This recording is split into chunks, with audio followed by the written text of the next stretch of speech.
Welcome to Good Morning Football. We are live in New York City. It is October 9th. My name's Kay Adams, Nick Burleson, Kyle Brandt. Welcome to the meat locker that is our studio this morning. Mike here. It's a little cold. It's a little cold. Hey, have a good show. Thank you. Stay healthy out there. All right. Come on, now to the go. How dare you? Now it's cold. Oh, I see what you did there. Was that a little Baker Mayfield, Richard Sherman? Might have been. We will get to that in a little bit. Well done. That's what you call a physical tease. All right, or a physical challenge, if you will. Listen, you'll hear it here first. It's Wednesday. We have the exclusive announcements of Players of the Week. We do it right here, only on GMFB. So stick around. We'll tell you who went off this past weekend and who will be crowned this week. Plus, we got the deepest bombs and the longest runs of the week in America's favorite game show. Your stamina and skill will be at the test for the long show. Exactly. And of course, it's Wednesday. I usually do it on Tuesday, but we want to move it to the middle of the week. I know you saw the catches, but did you see the footwork? It is toe drag swag. Ready, Kay? Because I'm ready. Is this one of those days? It's one of those days, Kay. It's one of those Nate Burleson days. It's going down. It happens every couple of weeks. This seems to be one of those days.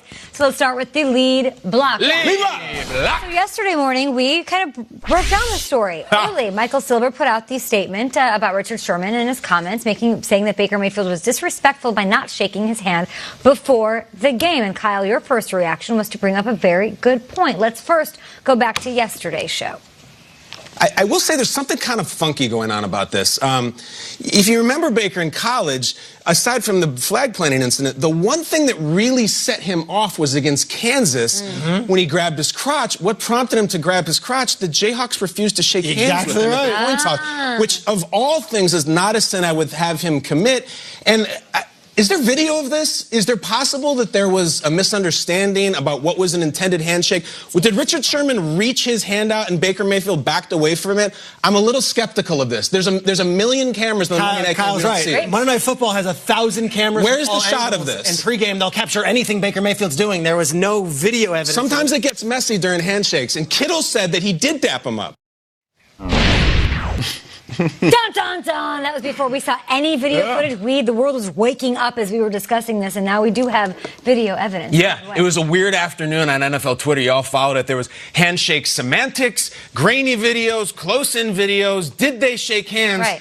So let's take a look. We got it. Take a look. Break it down. Shall we break it down? Come on over here, my friends. All right. We got video here from our guy, Jake Trotter, who I think was given up by the Warren Commission. And here we go, guys. We have our classic spread formation here. Left to right. This, of course, is a case of attempted character assassination of Baker Mayfield. Remember, there were 2 shots fired. 2 shots. One that he did not shake hands. One that he was disrespecting the etiquette of the game. Let's go to Levi Stadium. Monday, October 7, 2019, approximately 5:30 p.m. Pacific time. As I said, the Warren Commission, this video, I believe, was taken from the Napa Valley Book Depository. But here we go. We got 5 captains right here in the middle. We have the accused, Baker Reagan Mayfield. Reagan, interesting middle name in this context. The accuser right here, Richard Kevin Sherman, mid-hug here with Hubbard. Let's see how this goes. Action. Let's watch the action play out. What do we got? Baker set up right here in the middle. Sherman's going to hug Hubbard. Quick with Hewlett right here. And here we go. Eyes Baker. Baker turns, the hands raised, and free. All right. Now listen. That's a handshake. It appears to be a handshake. We have an elevated forearm here, an elevated forearm here. What I would love to know is, where is this shot from this camera? Because this is the money shot. I don't know if it was destroyed by the Cubans or what may be, but here we go. As they're all collected here on this grassy knoll in Napa Valley, it appears eye contact. One official here, cameras everywhere. Witnesses, my friends. And this is the moment, so let's roll it and see how this plays out. Okay, what do we got? Okay, advance this now. Baker, Sherman, eye contact, and then he's moving. Baker's still looking.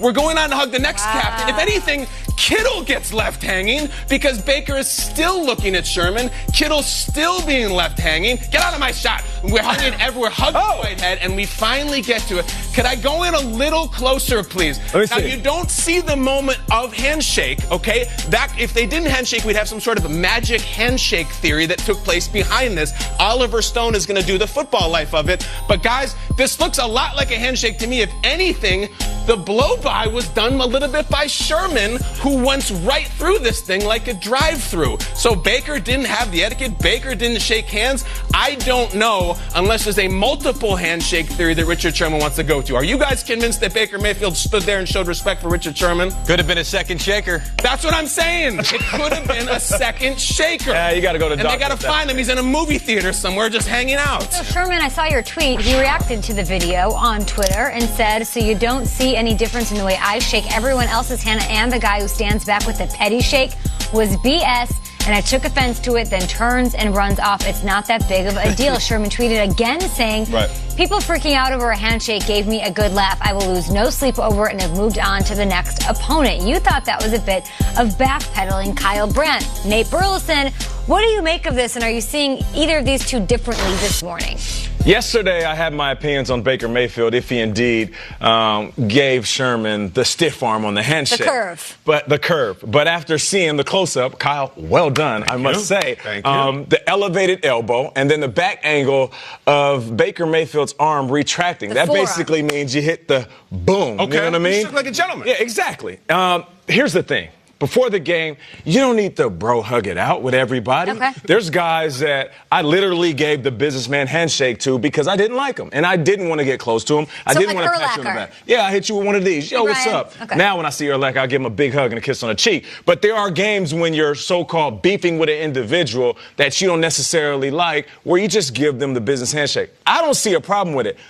I do feel like Richard Sherman is playing the Jedi mind trick on himself and on his team and finding ways to motivate his squad. I don't hate on him for this that. is old Richard Sherman tactics. If you remember back in the day when he was with the Seattle Seahawks, he would say subtle things and you're kind of thinking to yourself, are you tripping or are you trying to get your team going? And I feel like right now Richard is trying to get his team going. It's got to make sense in his head. Exactly. And it's got to make sense in their head when they hear him say that. That's all that he cares about. Everything's on camera, though. I get it. Well, what I'd like to know, and Nate, you can answer this, is it etiquette that you have to have the second shake? You know, you get the shake, hey, how you doing? Then you flip the coin, then you get, I've seen it. That usually is the way that things go. Second shaker theory. Are you breaking the etiquette by not having the I was always shake? told that 2 shakes is too much. Might be a different situation, but here's the thing, Mike G, you said something early on in the meeting. It's 5 a.m. and you said something that I thought was something we bring up. You said, would young Richard Sherman shake older Richard Sherman's hand? Yes. We need to get a hologram like Prince at the Super Bowl. I don't think young Richard Sherman would because he was confrontational. And he didn't care who he rubbed the wrong way. And I think Baker Mayfield is the same way. Baker's got a little Sherman in him. You know what I mean? If Sherman doesn't like young Baker Mayfield, he wouldn't have been able to stand young Richard Sherman. You know what I mean? There's a similar thing going on here. And Sherman tweets, everybody's freaking out about a handshake. We're freaking out about it because you told Mike Silver right after the game that he didn't shake your hand, Rich. Come on. He's not a rookie. He's not a guy who doesn't think that that's going to travel or be written up and send. Like, he knew what was going to happen. So that's over and done with. But we have to sort of discuss how this is going to be played out today, how Baker Mayfield and the Browns handle this. And here's what his coach said. Here's Freddie Kitchens yesterday when asked about the antics. Well, I think different people find motivation from different things. And I think ultimately it's what we do on the field, not off the field, in that type setting that matters. Ultimately, we go to the game with a plan. We execute the plan. And we're usually successful. If it's a good plan, we execute it. We're usually successful. It has nothing to do with things off the field like that. It's all about how you play the game. Browns coming off a loss. Baker Mayfield playing some of the worst football that we're seeing in the NFL right now with 8 interceptions, just 4 touchdowns. And this week they have to face the guy who's playing the best football in the NFL this year, Russell Wilson, and the Seahawks for Week 6. I got to ask you, Nate, if you were to give Baker advice, not what he will do, but what he should do in handling this when he has to address the podium today, what would you tell him? To just ignore it, address it, be himself? What? I would say be himself and address it as he sees. Yesterday, I thought that Baker Mayfield was in the wrong, and I apologize for assuming that Baker Mayfield didn't shake Richard Sherman's hands. But if Baker Mayfield did exactly what we just saw, address the situation as is. He looks good coming out. Look to the camera, talk to Richard Sherman, and be like, I shook your hand. What more do you want from me? I feel like Baker Mayfield at this point, he's already left the dock on the not being humble. Sure. Yeah. Just go ahead and continue to be the same individual. I can care less about him not playing well. That's just the way the game goes. Even when he's losing, though, he acted like that and has that bravado and gravitas because he was a winner. He turned this team around last year. He was a winner after being a walk-on in college. He's not winning right now. He's actually losing badly. His post-game, his press conference during the post-game, I mean, he was downright, I don't want to say it's going to get pouty. I mean, that's dejected. He was dejected, right?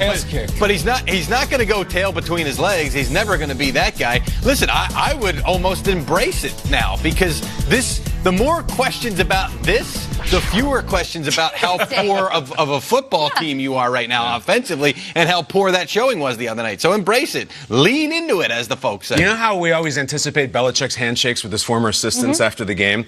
This one before the game for Baker, when Bobby Wagner comes through in the handshake line for the coin toss, okay, that's Grant and Lee in 1865. That's the most anticipated. And Baker should hug him and go like this and just squeeze him in and make it the most earnest, respectful handshake of all time. Lean into it, like you're saying. Literally. Does he come out looking like the victim here, Baker Mayfield? Yeah, it comes out well. Because it came out like Richard Sherman made up some nonsense, and then the video's like, Ritz, he shook her hand. Actually, Baker wins this. All right, we're here to preview Week 6, of course, looking ahead to the Redskins. They find a new interim coach. They have to find a new head coach, though. But why is a current head coach being asked about it, Mike? Great question. We'll answer it later, right? Sure. Levity from that head coach always, right? And Sam Darnold. I mean, we're out of here. Sam Darnold cleared to play yesterday. Do we think that the Jets can pull off the upset against the Cowboys with him at quarterback? Well, explain it. I can't believe I'm still making those. I can't believe I'm still making those. Oh, boy. Good Morning Football.